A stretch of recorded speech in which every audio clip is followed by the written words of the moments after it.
कार्यक्रम के पुण्यार्जक हैं श्री कंवरलाल जी महावीर प्रसाद जी, पाटनी, मदनगंज, किशनगढ़, राजस्थान। अरहं नमः। ओम अरहं नमः। पंच परमेष्टि भगवान की, आचार्य गुरुवर श्री विद्यासागर जी महाराज की, उत्तम तप धर्म की, बोले परम पूज्य मुनिवर श्री 108 प्रणम्य सागर जी महामुनिराज की, समस्त मुनि संघ की नमोस्तु गुरुवर। आज हम लोग एक लंबी यात्रा करते हुए उत्तम तप धर्म तक आ पहुँचे हैं। और इस बीच में हमने क्षमा, मार्दव, आर्जव, शौच, सत्य, संयम, इन सब धर्मों के बारे में सुना है।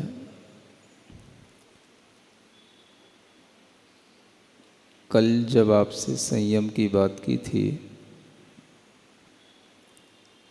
तो यह भी कहा था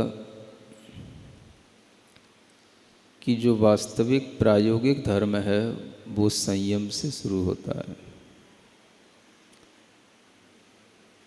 क्षमा, मृदुता, ऋजुता इत्यादि ये सब हमारे भाव हैं, और अपनी भावात्मक प्रणाली को, वैचारिक प्रणाली को अगर हम नियंत्रित कर लेते हैं तो ये धर्म हमारे जीवन में आ जाते हैं। क्षमा, मृदुता, ऋजुता इत्यादि ये विचारों के माध्यम से हमारे जीवन में प्रवेश कर जाते हैं। जब हम और अपने जीवन को प्रायोगिक रूप से धर्म की वृद्धि के रूप में देखते हैं, तब उस समय पर संयम धर्म से हमारे जीवन की प्रायोगिक शुरुआत होती है। माने धर्म को प्रैक्टिकली लाइफ में जीना, यह संयम से शुरू होता है। और वही संयम जब बढ़ता है तो वही तप के रूप में परिवर्तित हो जाता है। संयम में भी हम थोड़ा सा इंद्रियों को नियंत्रित करके, मन को नियंत्रित करके तप करना शुरू कर देते हैं। और वह तप इसी रूप में होता है कि जहाँ पर इच्छाओं का नियंत्रण हो जाए। अगर हम देखें तो संयम में भी तप होता ही है। ऐसा नहीं समझना कि एक एक दिन में जो एक एक धर्म बताया जा रहा है तो वो एक एक करके एक एक दिन बाद ही हमारे जीवन में आएगा।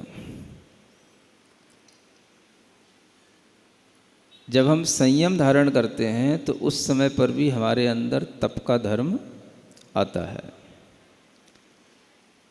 जब हम अपने मन को नियंत्रित करते हैं, अपनी इच्छाओं को नियंत्रित करते हैं, तो हमारे अंदर संयम भी होता है और तप भी होता है। मन का नियंत्रण हो गया, ये संयम हो गया, और इच्छाओं का नियंत्रण हो गया, यह तप हो गया। बिना मन का नियंत्रण किए इच्छाओं का नियंत्रण संभव नहीं, और इच्छाओं के नियंत्रण के बिना मन का नियमन संभव नहीं। तो जब हमने अपने मन को किसी भी तरह से संभाला, विपरीत परिस्थितियों से उसे हटाया, तो उस समय पर भी मन का संयम बनता है और मन के अंदर तप का भाव भी आ जाता है। ये हम पहले थोड़ा सा समझ करके चलें कि संयम और तप का आपस में एक दूसरे को पूरक की तरह लेकर के चलने का भाव होता है। बिना संयम के तप नहीं और तप के बिना भी संयम नहीं। अब कभी कभी हम देख सकते हैं कि तप तो लोग करते हैं लेकिन संयम ना हो,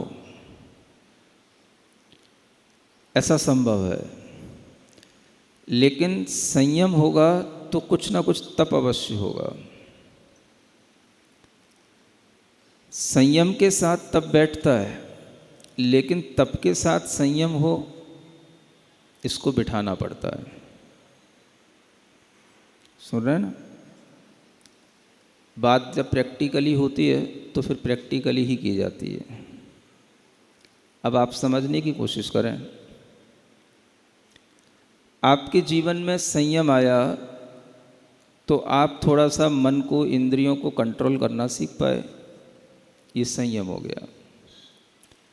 जब आपने कंट्रोल किया तो कहीं ना कहीं आपने अपनी इच्छाओं को कंट्रोल किया, ये तप हो गया। लेकिन जब आपने तप किया तो जरूरी नहीं कि आपने संयम भी किया। समझ पा रहे हैं? तप कौन सा? तो हम आपको ही लेकर के बात कर रहे हैं। कुछ ऐसा भी हो जाता है कि हम तप कर सकते हैं, बहुत सारा तप करने का भाव कर सकते हैं, जैसा कि आजकल श्रावक लोग कर ही रहे हैं। सबके लिए इस पर्व में खूब भाव बनता है ना? तेला करने का, पंचमेरु करने का, है ना? तेला रत्नत्रय का हो गया, 5 हो गए तो पंचमेरु के हो गए, और 6 हो गए तो 6 किसी के नहीं हुए? अरे 6 भी हो गए। 6 को तप के साथ जोड़ देना, 6 हो गए तो तप करने का हो गया। और 10 हो गए तो 10 धर्म के हो गए। तो तप जो कहा जाता है उसमें बाहरी तप भी आ जाता है, अंतरंग तप भी आ जाता है। बाहरी तप भी 6 प्रकार का, अंतरंग तप भी 6 प्रकार का। अब इस समय पर हम जो भी करते हैं वो सिर्फ उपवास, वास करते हैं। क्या करते हैं? वास करते हैं। कहाँ वास करते हैं? सबके लिए बेला, तेला, चौला, छैला। आचार्य महाराज की जो पंक्तियां हैं, लगता है इन्हीं को सब चरितार्थ कर रहे हैं सभी श्रावक, है ना? कोई बेला कर रहा है, कोई तेला कर रहा है, कोई 4 कर रहा है, कोई 6 कर रहा है। तो ये उपवास चल रहे हैं, ये तप चल रहे हैं। अब इन तप के साथ में हम तपस्वी तो हो रहे हैं, लेकिन हम ये नहीं कह सकते हैं कि आप संयमी भी हो रहे हैं। अब आप कहोगे महाराज कैसे तप करेंगे तो संयम तो होगा ही, बिना मन का नियंत्रण किए हुए हाँ तप कैसे कर पाएंगे? ऐसे ही तो बोलोगे ना आप। तो तप करेंगे तो संयम भी आ ही जाएगा। तो वो संयम कैसा? वो संयम आपने अपने मन को केवल तप करने के लिए तैयार किया, संयम के साथ तप करने को तैयार तो नहीं किया ना। मन तो वही करेगा जिसकी आपने उसको शिक्षा दी है, जो आपने पढ़ाया है। तो मन ने तप करने का मन बनाया है, हमको तप करना है, उपवास करना है, संयम रखना है, ऐसा तो मन को नहीं समझाया ना। तो मन क्या करेगा? तो मन ने तप करने का आपका जो भाव था वो पूरा कर दिया। आपने वास कर लिया 1 दिन का, 2 दिन का, ठीक है। अब संयम क्या है? आपने कोई अपनी इंद्रियों का भी उसके साथ में नियंत्रण रखा कि मन का भी नियंत्रण रखा, अपनी इच्छाओं को रोक कर रखा कि नहीं रखा? अगर उस पर ध्यान होगा तो संयम होगा। अब मान के चलो, मान के चलते हैं ना, सपोज, है ना, जैसे गणित में हर बात मान के चली जाती है, ऐसे ही किसी के लिए नहीं कह रहा हूँ, कोई हर्ट नहीं होना। मान के चलो, सपोज किसी ने जो है उपवास किया और उपवास करके बिल्कुल या तो दिन भर पड़ा रहा, है ना, और सोता रहा, बस हमें तो जैसे तैसे आज कुछ खाना नहीं है, बस पीना नहीं है, उपवास कर लिया, ठीक है। और ज़्यादा हुआ तो उपवास ही तो करना था, कर लिया, चलो खाली बैठे हैं, कोई काम नहीं है। तो महिलाओं के विचार अलग होते हैं, पुरुषों के विचार अलग होते हैं, सुनते हो कि नहीं? दोनों के विचार कभी मिलते हैं? कभी मिलते हैं? मुझे तो नहीं लगता। फिर भी साथ साथ रह लेते हो, ये भी तुम्हारी एक बहुत बड़ी तपस्या ही है। हाँ। कभी विचार मिलते नहीं है। हाँ, महिला के विचार और पुरुष के विचार, दोनों के विचार अलग अलग होते हैं। और इसीलिए मुझे समझ आता है कि आप पति पत्नी के रूप में अगर घर में अच्छे से रह पाते हो तो मुझे एक बहुत बड़ी तपस्या समझ आती है। हाँ, कैसे तपस्या है? तो दोनों की परिणतियां अलग अलग हैं। महिलाओं की सोच अलग रहती है, पुरुषों की सोच अलग रहती है। कोई लाख भी कहे कि महिला और पुरुष सब एक समान हैं, मैं 3 काल में स्वीकार नहीं कर सकता कि महिला और पुरुष एक समान हो सकते हैं। महिलाओं का रवैया अलग होता है, पुरुषों का रवैया अलग होता है। उनके सोचने विचारने का तरीका अलग होता है, महिलाओं का अलग होता है। अब महिलाओं के लिए भी तप करने का तरीका अलग होता है और पुरुषों के तप करने का तरीका अलग होता है, उद्देश्य अलग होता है। और तप करते हुए भी वो अपना टाइम कहाँ पर स्पेंड करें उसका भी तरीका महिलाओं का अलग होता है, पुरुषों का अलग होता है।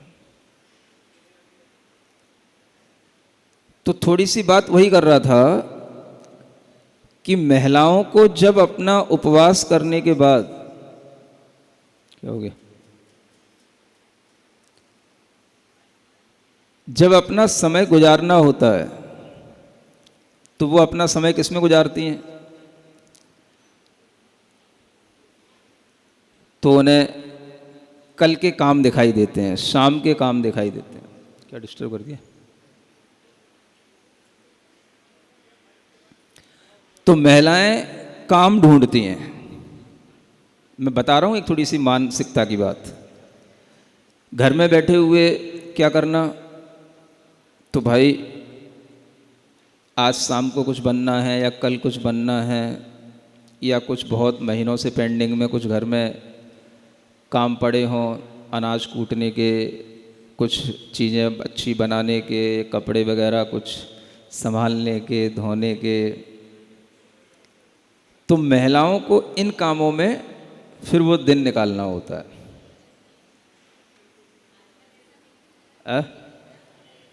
हाँ, आजकल ऐसा नहीं होता है, बताता हूँ कैसा होता है। जो ऐसा होता है उसको भी सुन लो, फिर आजकल जैसा होता है वो भी बताता हूँ। तो ज़्यादातर काम में, घर के काम में महिलाएं व्यस्त होना चाहती हैं, है ना। और घर के काम में व्यस्त रह करके वह अगर उस टाइम को निकालती हैं तो उनका टाइम इसी तरह से निकलता है। अब कह रही हैं कि आजकल ऐसा नहीं होता, तो कैसा होता है बताना।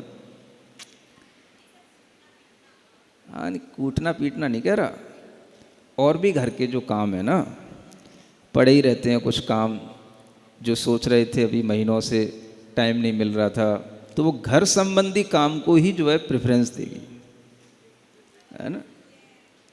हाँ, तो सबसे पहले उसके दिमाग में यही काम आएगा, खाली टाइम है तो हम क्या करें, तो जो काम घर के पेंडिंग में पड़े हैं वो कर लिए जाएं। पुरुष नहीं सोचेगा घर के काम करने की, ये बताना चाह रहा हूँ आप। अगर कोई काम घर में ऐसा पेंडिंग में नहीं है तो क्या करेगी, अब या तो वो धर्म ध्यान का भाव रखेगी तो प्रवचन भी सुन सकती घर पे बैठी बैठी।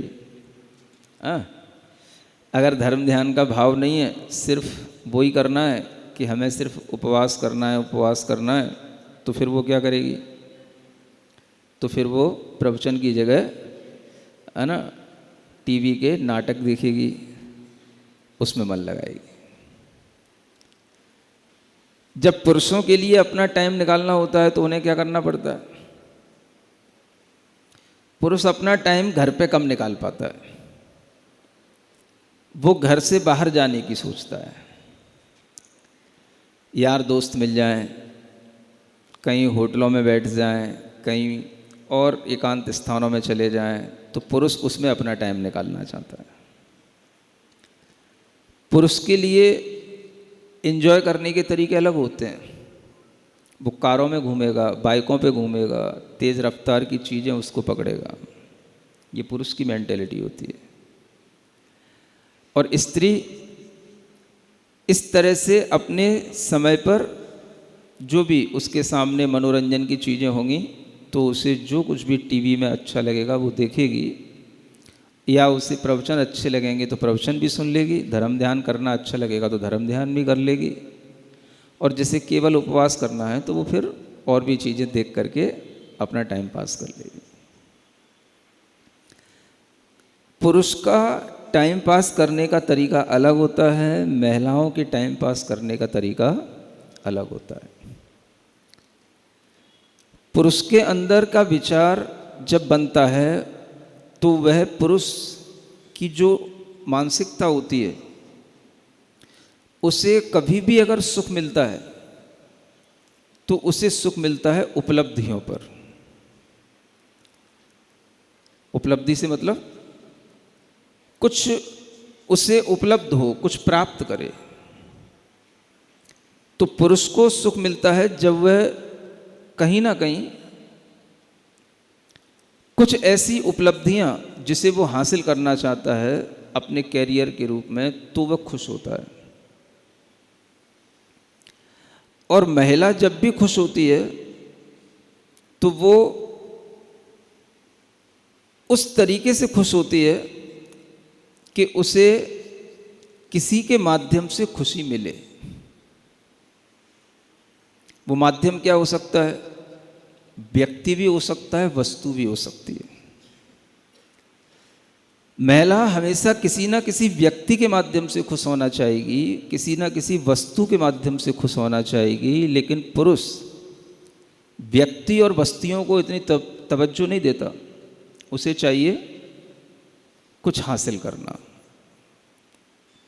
कुछ उसे अगर बिजनेस है तो बिजनेस में कुछ फायदा हो रहा हो तो खुश होता है। अपना जो भी वो किसी भी तरीके का कोई व्यापार कर रहा है उसमें उसके लिए और बढ़ोतरी मिले, उसके लिए खुशी मिलती है जब वो कुछ और अपनी प्रॉपर्टी बढ़ा ले। उसके लिए खुशी मिलती है जब उसकी जो भी मंथली पे है वो कुछ बढ़ कर के मिले। तो पुरुष की खुशी इसमें होती है। सुन रहे हो? और महिला की खुशी किस में होती है? व्यक्ति में होती है या वस्तु में होती है? ये आप भीतर से समझ करके तब कुछ रिएक्ट करना। समझ आ रहा है? महिला को कोई व्यक्ति मिल जाता है, वस्तु मिल जाती है तो उससे खुश हो लेती है। और इसी कारण से दोनों के नेचर अलग अलग होते हैं। दोनों के टाइम व्यतीत करने का तरीका अलग होता है, दोनों की समझ अलग होती है, दोनों की सोच अलग होती है, और इसी कारण से दोनों के नेचर बिल्कुल अलग अलग होते हैं। अब इसमें किसी के नेचर को मैं गलत नहीं कह रहा, सबका स्वभाव अलग अलग है। अगर महिला के अंदर कोई भी तरीके की बात होगी तो वो बात समस्या के रूप में किसी के सामने रखेगी, तो वह उस समस्या का समाधान नहीं चाहती। वो क्या चाहती है? वो हमदर्दी चाहती है। ये बात पुरुषों को अगर पता नहीं होती तो पुरुष और महिला का संबंध ज़्यादा दिन तक चल नहीं सकता। पुरुष के लिए जब भी कोई समस्या होती है तो वो समस्या का सीधा समाधान चाहता है, और महिला के अंदर जब समस्या होती है तो वो समस्या का समाधान नहीं चाहती। कहेगी जरूर मुझे इसका समाधान चाहिए, मेरी ये समस्या है, लेकिन अगर पुरुष उसकी केवल समस्या का समाधान देगा, उसकी केवल समस्या को सुलझाने की कोशिश करेगा, तो महिला उससे कभी संतुष्ट नहीं हो सकेगी। अनेक रिश्ते सिर्फ इसी कारण से बिगड़ते हैं कि महिला और पुरुष की ये जो साइकोलॉजी है ये लोग नहीं जानते। महिला हमेशा बात करेगी तो एक समस्या के रूप में सामने ला करके बात करेगी, और पुरुष के सामने जब समस्या आएगी तो पुरुष मौन हो जाएगा। सुन रहे हो कि नहीं? सुन रही हो कि नहीं? अभी कुछ रिएक्ट मत करना, भी सुनना सिर्फ। जब स्त्री के सामने समस्या आती है तो वह समस्या को बताती है, कहती है, दूसरे से शेयर करती है, वो अपने पेट में नहीं रख सकती। पुरुष के सामने समस्या आएगी तो पुरुष नहीं बोलेगा, वो पेट में रखता है, वो चुप हो जाता है, वो खुद अपनी समस्या का समाधान ढूंढता है, उसे टाइम लगता है। और जब महिला के सामने समस्या आती है तो महिला पुरुष से पूछती है, अपना पति होगा तो उससे पूछेगी, और भी कोई उसके निकट संबंधी होंगे उससे पूछेगी, लेकिन वह पूछते हुए भी अगर उसे सिर्फ पॉइंट टू पॉइंट उसका समाधान दिया जाए तो उससे वो कभी सेटिस्फाइड नहीं होती। ये महिला की एक मनोवृत्ति होती है। उसे समस्या के समाधान के साथ में जहां पर हमदर्दी मिले, हमदर्दी समझते हो? बोलो, क्या बोले? सहानुभूति नहीं यार, हमदर्दी शब्द अच्छा है। सहानुभूति में वो दम सी नहीं आ रही है। सिंपैथी अब ये सिंपैथी भी होती है, एक एम्पैथी भी होती है। कोई भी पैथी हो, मैं जो पैथी बता रहा हूँ सिर्फ हमदर्दी की पैथी है ना। उसे क्या चाहिए? हाँ, हमदर्द का टॉनिक। एक पहले एडवर्टाइज आता था इनको चाहिए हमदर्द का टॉनिक सिंकारा। हमारे ज़माने में आता था, आज पता नहीं क्या है, आता है आज भी। हाँ हाँ, तो मैं सुनता था। तो हमदर्द, हमदर्दी है ना। अगर आप महिला के समस्या को सिर्फ सुन करके उसकी समाधान दे दिए, और पुरुषों की आदत होती है अक्सर वो लॉजिकली हर चीज़ का समाधान देते हैं, ये पुरुषों की आदत होती है। वो इमोशनली नहीं देखते हैं कि समस्या क्या है, और इसी कारण से वह समस्या का समाधान भी दे देंगे तो भी उसके सामने वो समस्या खड़ी रहेगी, और वह समस्या का समाधान जब उससे स्वयं में महसूस नहीं होता महिला को कि ये बार बार कोई ना कोई समाधान दे देते हैं, लेकिन उसे महसूस नहीं होता कि सही समाधान कर रहे हैं, तो जानते हो क्या होता है? धीरे धीरे बात बिगड़ने लगती है। वो समस्या का समाधान अगर चाहती है और उसे वह समस्या बार बार किसी ना किसी तरीके से लॉजिक रूप में दी जाती है, लॉजिकली दी जाती है, तो वह धीरे धीरे पति से रुष्ट होने लग जाती है, क्योंकि पति नहीं समझ रहा है कि समस्या कहाँ है, समस्या क्या है। और ये पति को अगर नहीं पता होता है और कभी कभी पत्नी को भी कुछ पता नहीं होता है क्या हो रहा है उसके साथ, ये होता रहता है। और इसी कारण से कई रिश्ते बिगड़ जाते हैं। समस्या इतनी नहीं होती कि हमने अपनी समस्या बता दी, समस्या वह होती है कि हमने सामने वाले की समस्या समझी नहीं। सुन रहे हो? हर जगह क्वेश्चन आंसर के सेशन से काम नहीं चलता है। जैसे आप क्वेश्चन आंसर के सेशन यहाँ पर करते हो हमारे सामने, तो उसमें समाधान उन्हीं को होता है जो लॉजिकली उसको समझना चाहते हैं, तो उनको तो समाधान मिलता है, लेकिन जो इमोशनल होते हैं उनको समाधान नहीं मिलता। क्योंकि वो जो ये समस्या है वो सिर्फ इसी से दूर होगी। हमदर्द का टॉनिक कुछ उन्हें अलग चाहिए, सिंघाड़ा।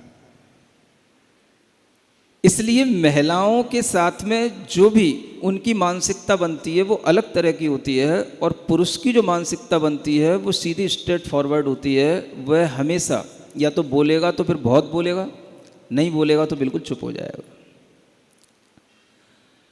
पुरुष की समस्या होगी तो वो अपनी समस्या को शेयर नहीं करता, और इस कारण से वह अपनी समस्या का समाधान खुद ढूंढता है।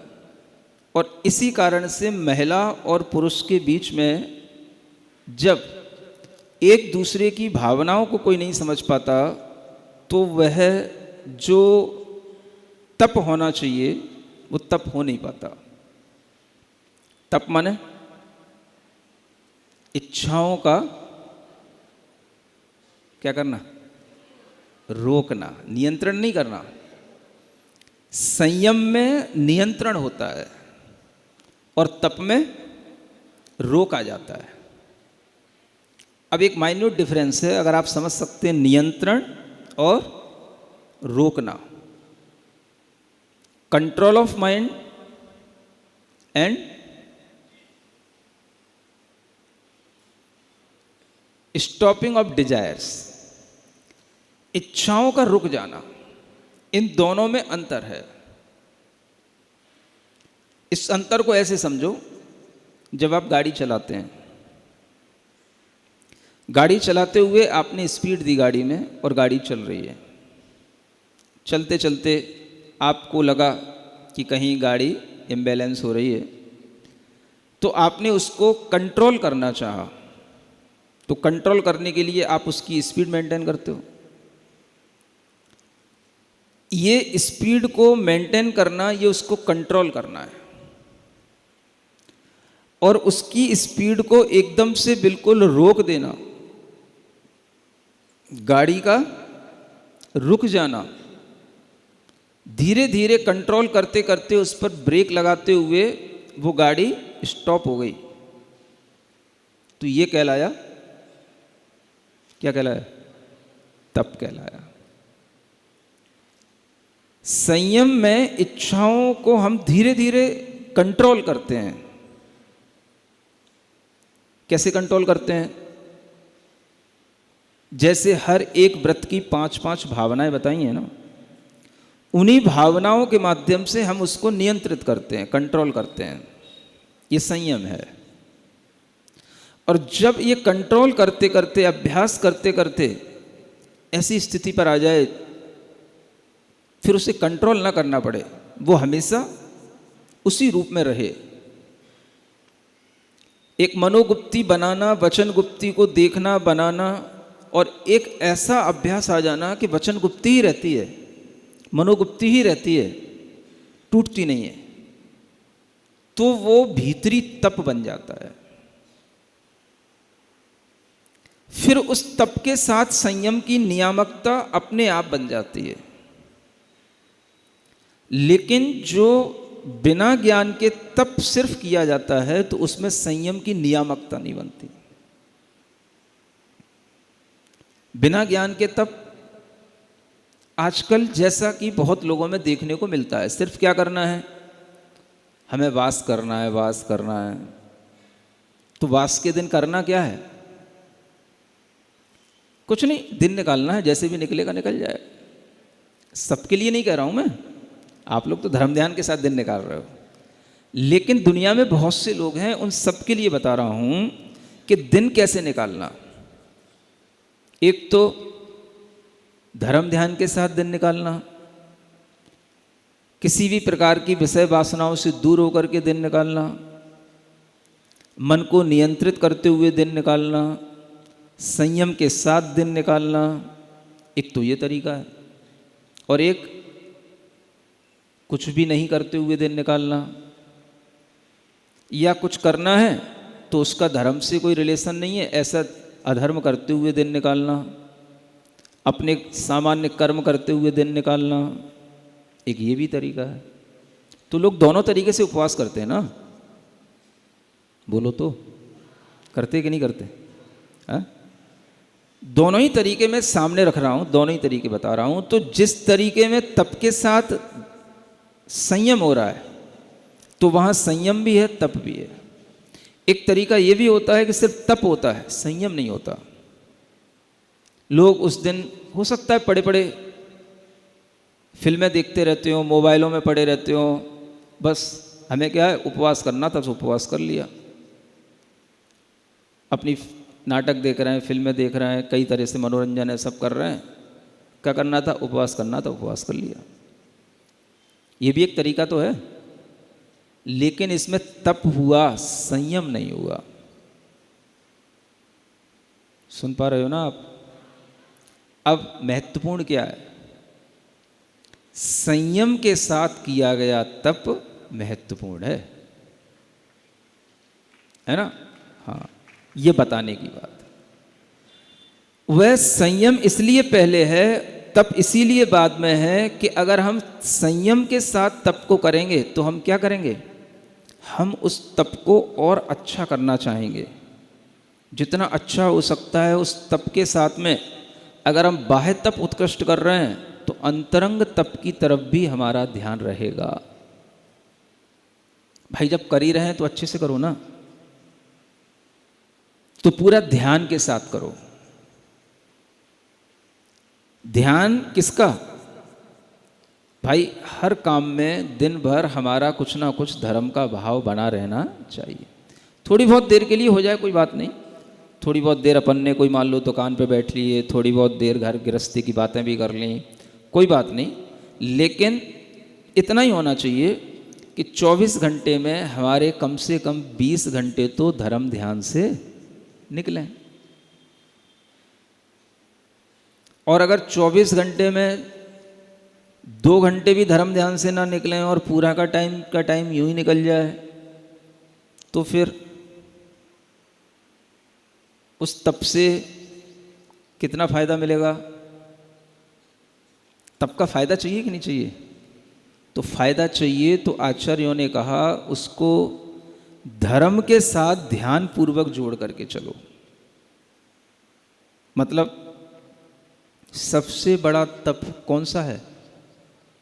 अगर 6 बाहरी तपों की लिस्ट बनाई जाए और 6 अंतरंग तपों की लिस्ट बनाई जाए तो सबसे पहला तप तो शुरू होता है अनशन से 12 तपों में, और लास्ट कहाँ होता है जानते हो? किसमें? ध्यान में। अगर उस बाहरी तप का संबंध भीतरी उस ध्यान तप से बन जाए, फिर वो तप निखारने के काम में आ जाए, तराशने के काम में आ जाए।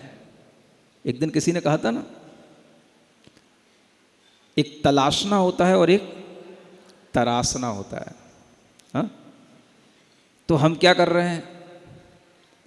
हम सुख को तलाशें कि हम सुख को तराशें? तलाश करेंगे तो हम कहीं ना कहीं फिर भटकेंगे, ढूंढेंगे इधर उधर।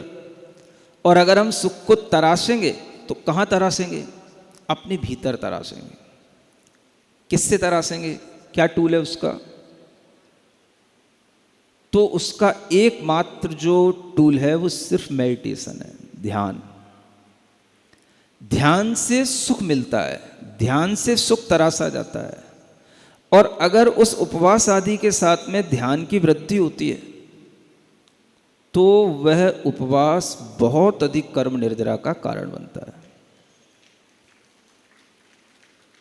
क्योंकि हमने क्या किया, पहला छोर भी पकड़ लिया और लास्ट छोर भी पकड़ लिया, तो सब पकड़ में आ गए।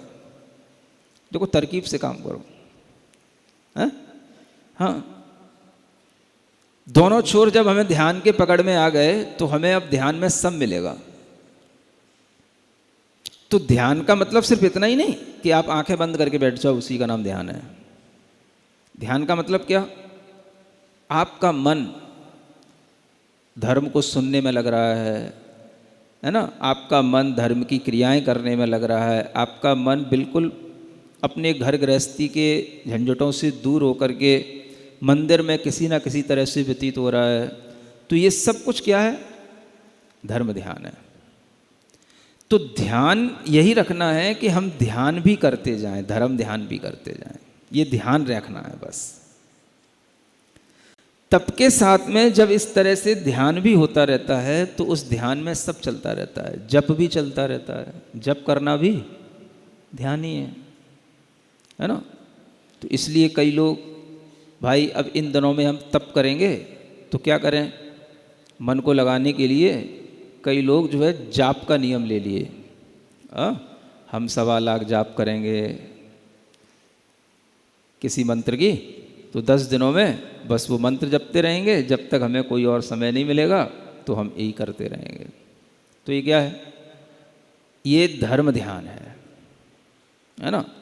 इधर उधर के लोगों से कोई ज़्यादा बातचीत करके अपने मन को व्यथित नहीं करेंगे, आर्त ध्यान नहीं करेंगे।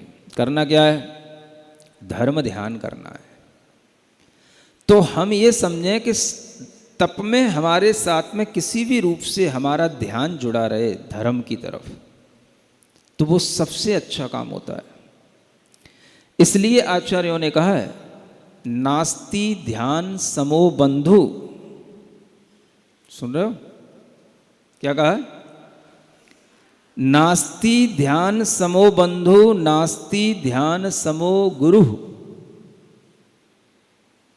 हाँ, ध्यान के समान कोई बंधु नहीं और ध्यान से बढ़कर ध्यान के समान कोई अपना गुरु नहीं।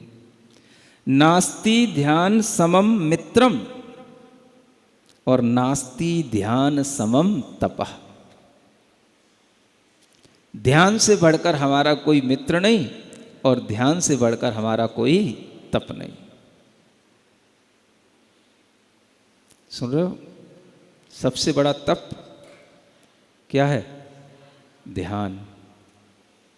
तो ये ध्यान रहना कि हम धर्म ध्यान ही करें, यही ध्यान अपने आप में पर्याप्त है। इस ध्यान को ही बंधु बना लो बस। अगर आपके किसी बंधु का वियोग हो गया है, आपके घर में किसी इष्ट का वियोग हो गया है, आपके अपने निकटवर्ती किसी भी व्यक्ति का, रिश्तेदार का या अपने घर परिवार के लोगों का वियोग हो गया है, आप दुखी हो गए। दुखी होना स्वाभाविक है। कई ऐसी घटनाएं घट जाती हैं जहाँ पर अचानक से एक कम उम्र में भी वियोग हो जाता है, मृत्यु हो जाती है। बच्चे होते हैं, छोटे छोटे होते हैं, उनको भी छोड़ करके चला जाना पड़ जाता है। अब मृत्यु के लिए तो कोई दया आती नहीं है किसी पर भी। अब घर में मान लो बच्चे अकेले रह गए, पति पत्नी में से कोई एक चला गया, कोई एक अकेला रह गया, तो अब किसके साथ जिएं? कैसे हम अपने मन को अच्छा बनाएं? कौन हमारा बंधु है, कौन हमारा मित्र है, कौन हमारा गुरु है, कौन हमारे लिए इष्ट है?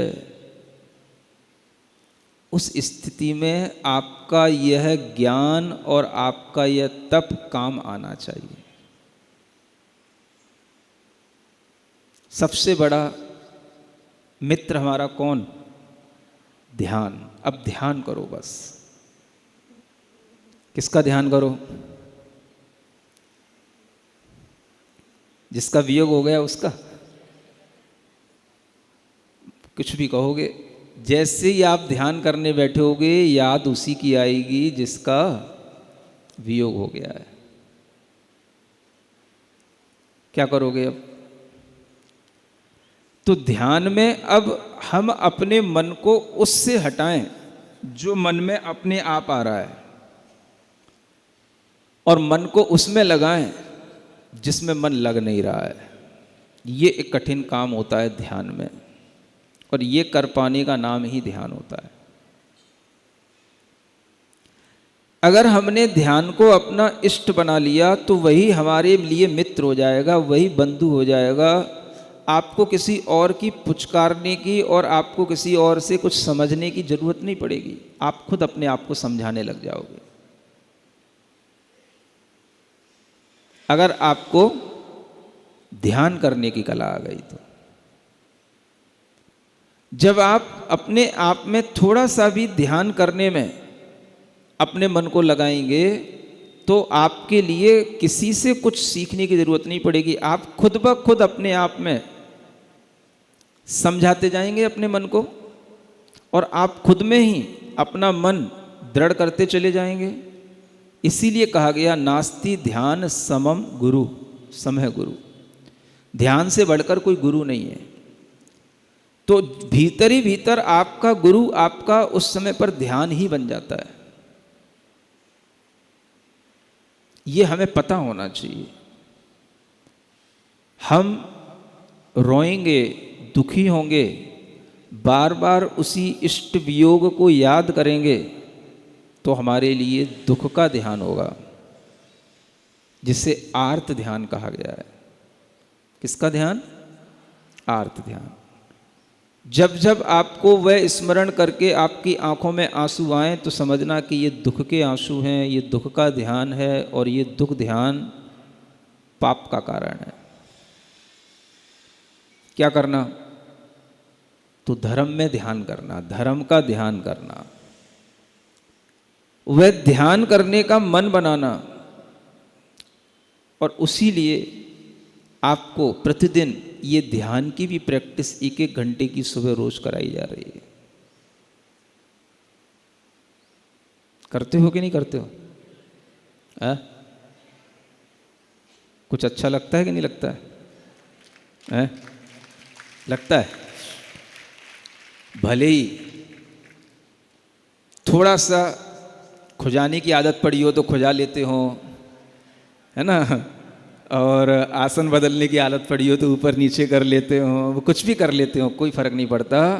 लेकिन फिर भी हम ध्यान में रहते हैं, ध्यान कर रहे होते हैं, ये अपने आप में सबसे अच्छी बात होती है। मन में जो बताया जा रहा है उसके अलावा और कुछ ख्याल ना आना। अगर इतना हो गया तो समझना अच्छा हो रहा है। मन में जो बताया जा रहा है, सुनाया जा रहा है, सिर्फ इतना ही पे ध्यान रहना और कुछ याद ना आना, यही धर्म ध्यान है। और उस धर्म ध्यान में अगर आपका मन लगने लग जाता है तो फिर आपके लिए वह ध्यान ही मित्र है, वही गुरु है, वही बंधु है, और वही तप है। अगर आप उपवास नहीं भी कर पाएंगे तो कोई बात नहीं, आप फिर भी धर्म ध्यान करते रहेंगे तो भी आप तप कर रहे होंगे।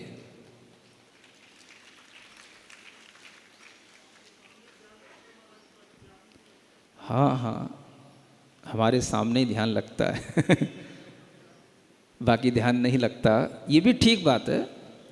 लेकिन अगर वह ध्यान उतना भी लगता है तो भी इतना तो अच्छा है कि हाँ, हम ध्यान कर पाते हैं, ध्यान लगता है।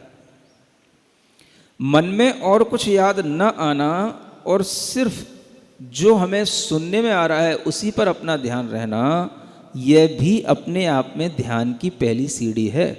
इसको गाइडेड मेडिटेशन कहते हैं। ये शुरुआत इसी से की जाती है और गृहस्थों को सबसे पहले यही करना चाहिए। आप लोग जब भी कभी अपने आप को परेशान महसूस करें, दूर दूर रहते हो, अब 2 दिन बाद सबको जाना भी है ना, क्या रहेगा आपके पास? हाँ, ये रहेगा आपके पास। मोबाइलों में ये ध्यान रहता है, तो बस इसको ऑन कर लिया और बैठ गए, सुनते गए, और जैसा सुन सुन करके करोगे तो हो गया। और तुमने सोचा कि हम 10 दिन करके आए, अब हम अपने मन से आज बैठ के करते हैं 1 घंटा, तुम 1 मिनट भी नहीं कर पाओगे। हाँ, भीतर से उखड़ जाओगे। 5 मिनट में तो तुम जगह छोड़ के चले जाओगे। शुरुआत इसी तरह से होती है और इसको इसी तरह से आगे बनाए रखना चाहिए। लोग जब नासमझी की बातें करते हैं कि क्या ये हमारी सामायिक है कि नहीं है, भाई और सामायिक में क्या किया जाता है? सामायिक में और क्या करते हो तुम? किसका नाम सामायिक होता है? पंच परमेष्ठी को स्मरण करना, अपने मनोभावों को पवित्र धर्म के साथ, धर्म भावों के साथ जोड़ना, इसी का नाम तो और सामायिक में क्या होता है? आपकी एकाग्रता अपने मन के साथ अपनी आत्मा में आना, ये सब कुछ तो हो रहा है। फिर भी लोग छोटी छोटी बातें पूछते रहते हैं। महाराज हमने 1 घंटा ध्यान कर लिया, क्या ये हमारी सामायिक हो गई? अरे भाई ये सामायिक का बाबा हो गया। सामायिक में क्या होता है? बैठे बैठे क्या करोगे सामायिक में? अगर मन में शुभ विचार के साथ एकाग्रता नहीं चलती और मन निरंतर 1 घंटे तक अपने एक सीक्वेंस में नहीं रहता, एक भाव के साथ आगे नहीं चलता, तो वो सामायिक भी कहाँ होती है? णमोकार मंत्र जपते हो, ओम जपते हो, अरहम जपते हो, किसी भी तरह के धर्म जो 10 धर्म हैं, इन 10 धर्म का ही तो हम ध्यान करेंगे, तो ध्यान नहीं होगा, सामायिक नहीं होगी, और क्या होगा? तो ये ही तरीका होता है अपने आप को समभावों में लाने का, ध्यान करने का। और इस तरह के ध्यान के साथ ही आत्मा अपने आप सुखमय होती चली जाती है, क्योंकि हम फिर उसमें क्या कर रहे हैं? आत्मा को तराश रहे होते हैं। क्या करते हैं ध्यान में? हम आत्मा को तराशते हैं, तलाशते नहीं हैं। हाँ, तराशते हैं। तराशना क्या होता है? जैसे शिल्पकार एक पत्थर को ले लेता है और फिर उसमें किसी आकृति को तराशता है, ठोंक ठोंक करके उसमें एक आकृति बना देता है। तलाशता नहीं है वो। तलाश तो सिर्फ पत्थर की होती है। तलाश किसकी होती है? हाँ, पत्थर की। किसको तराशना है? बस पत्थर मिल गया, अब उसको तराशना है। तो हमें यह समझ आ गया कि मेरी आत्मा है, मैं हूं, ये मेरी तलाश पूरी हो गई। अब तलाशना कुछ नहीं है। हो गई कि नहीं पूरी? हो गई कि मेरे कहने से पूरी हो गई? है? किसको तराशना है? तो जिसकी तलाश थी उसको तराशना है। तलाश किसकी थी? मैं आत्मा हूं कि नहीं हूं, अभी तक मुझे विश्वास नहीं था, मैं कंफ्यूज्ड था, मैं शरीर को आत्मा मानता था। अब मैं किसको आत्मा मानता हूँ?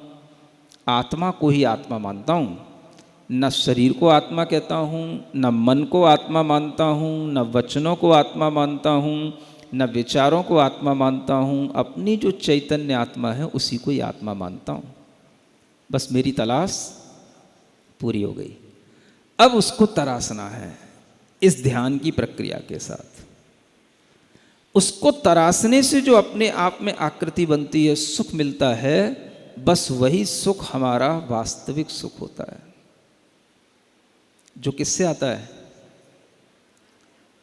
वास करने से आता है कि ध्यान करने से आता है? हाँ, सुन रहे हो?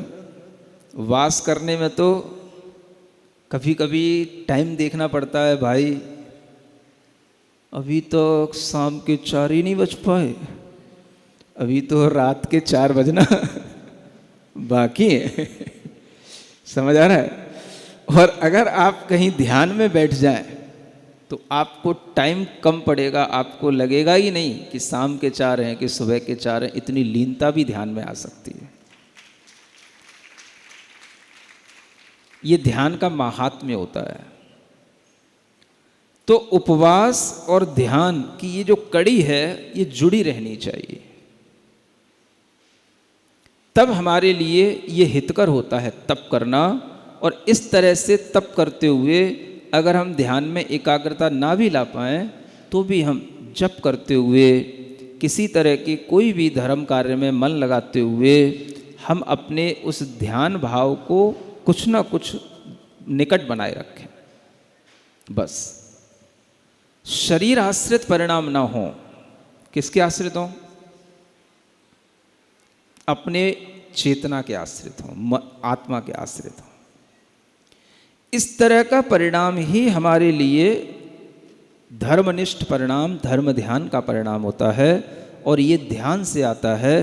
इसलिए जो व्यक्ति इस तरह की ध्यान की प्रक्रिया से युक्त रहता है तो वह ये जानता है शरीर अगर हमारे उपवास से थोड़ा सा सूख भी रहा है, ढीला भी पड़ रहा है, तो भी कोई फर्क नहीं पड़ रहा, क्योंकि शरीर तो कल फिर वैसा ही हो जाएगा। जब हम इसको दे देंगे तो फिर वैसा ही हो जाएगा जैसा हरा भरा पहले था। लेकिन फिर उस समय पर हम ध्यान नहीं कर पाएंगे। ध्यान तो अभी हो सकता है। सुनते हो कि नहीं? हाँ। तो तप के दिनों में किसको तपाना? शरीर को। शरीर को तपाओ, शरीर को गर्म करो तो क्या करेगा? शरीर में निखार आएगा। लेकिन अगर आत्मा को तपाते हैं, आत्मा गर्म होती है, आत्मा में ध्यान की गर्मी पहुंचती है, तो उस आत्मा में तरासना जरूर होगा और उसमें निखार भी आएगा। शरीर में निखार क्या आएगा? शरीर तो जैसा है वैसा ही रहेगा, है ना। एक बार एक गुरु थे, उनने अपने शिष्य की पहचान करने के लिए, देखें शिष्य में कितना ज्ञान है, तो उन्होंने क्या किया कि एक कोयला दिया उसको। कोयला समझते हो? हाँ। तो उससे कहा कि इसको किसी भी तरीके से धो करके, चमका करके, ऐसा करके लाओ कि सफ़ेद दिखाई दे। कोई भी तरीका अपना करके लाओ, इसको कोयले को सफ़ेद बनाना है। सुन रहे हो कि नहीं? तुमको दे दें कि कोयला बना लाओगे सफ़ेद? हैं? बना दोगे? अच्छा, बहुत पढ़े लिखे हो तुम लोग। हैं? अच्छा। तो उस शिष्य ने सोचा, कई शिष्य थे, सबको दे दिया एक एक कोयला का ढेला। अब सबने सोचा इसको किससे साफ करें, तो कोई रिन लेकर के बैठ गया, पाउडर, कोई गर्म पानी लेकर के बैठ गया, कोई तरह तरह के सर्फ लेकर के बैठ गया, है? और वो जो है साफ ही ना हो, उसका कालापन जाए ही नहीं। अब ये सफ़ेद कैसे हो? गुरुजी ने कहा है इसको सफ़ेद करके लाओ। सफ़ेद कैसे हो? क्या समझ में आ रहा है? वो सब यूज कर लिया, एक्स्ट्रा सफ़ेदी आने वाला जो सर्फ लाता है वो भी सब ले आया। कौन कौन से? आला? अच्छा, नए नए आने लगे।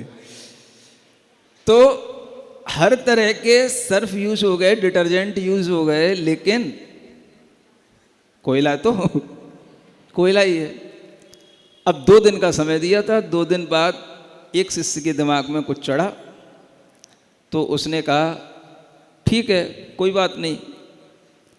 तो वो जब परीक्षा का समय आया तो उस समय पर वो भी आकर के बैठा और उसने गुरु के सामने ही कोयले को अग्नि से जला दिया।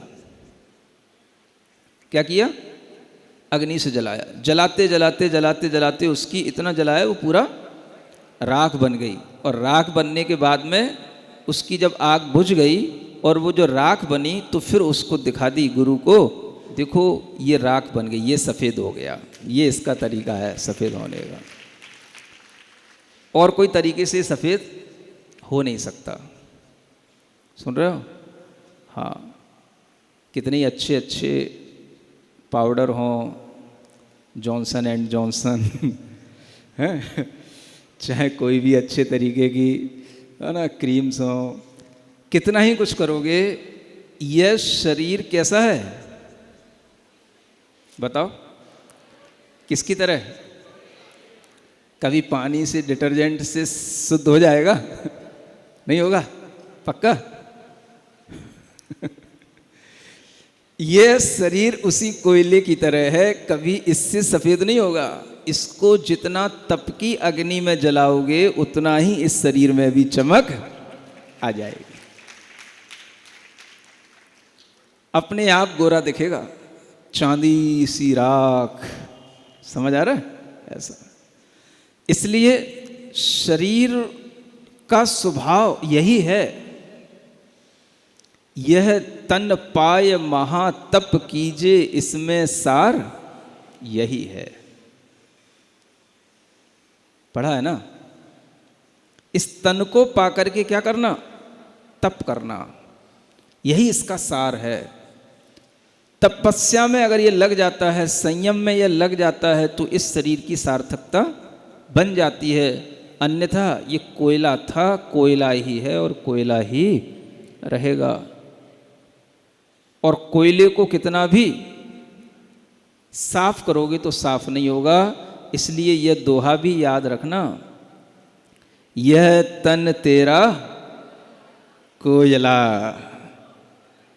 क्या धो धो काला होए। और क्या लिखा है? तप अग्नि से, तप अग्नि में गर जले, चांदी चांदी होए। अगर ये तप की अग्नि में जले तो यही हाँ चांदी चांदी हो गई। कैसे हो गई? चांदी जैसा रूप है तेरा, सोने जैसा क्या बोलते तो सब रहते हो। तो ये सब चीजें तभी सार्थक होती हैं। रूप कैसा भी हो, तन कैसा भी हो, अगर वह तप की अग्नि के साथ तप रहा है तो वह भले ही देखने में कैसा भी हो, काला भी क्यों ना हो, लेकिन फिर भी वो चमकता हुआ दिखाई देता है। तप ही हमारे जीवन का सबसे बड़ा श्रृंगार है। क्या है? हाँ, ऐसे तप के माध्यम से ही यह शरीर भी अपनी जो आदतें हैं वो छोड़ देता है और मन भी अपनी इच्छाओं से मुक्त हो जाता है। और जब शरीर और मन की इस तरह से स्थिति संभल जाती है तो फिर वह अपनी चेतना के ध्यान से अपनी चेतना को तराशते हुए मनुष्य से सिद्ध भगवान भी बन जाता है। और कैसे बना जाता है बताओ? हाँ, ये उपाय हैं। संयम तप त्याग उपाय इसलिए कहा गया। उपाय मीन्स हाँ मेथड। मेथड अपनाया जाता है तब काम होता है। क्षमा मार्दव तो भाव है, भाव कर लोगे तो हो जाएगा, लेकिन तप का भाव करने से नहीं होगा, उसको करना पड़ेगा। इस कार्यक्रम के पुण्यार्जक हैं श्री कंवरलाल जी महावीर प्रसाद जी, पाटनी, मदनगंज, किशनगढ़, राजस्थान।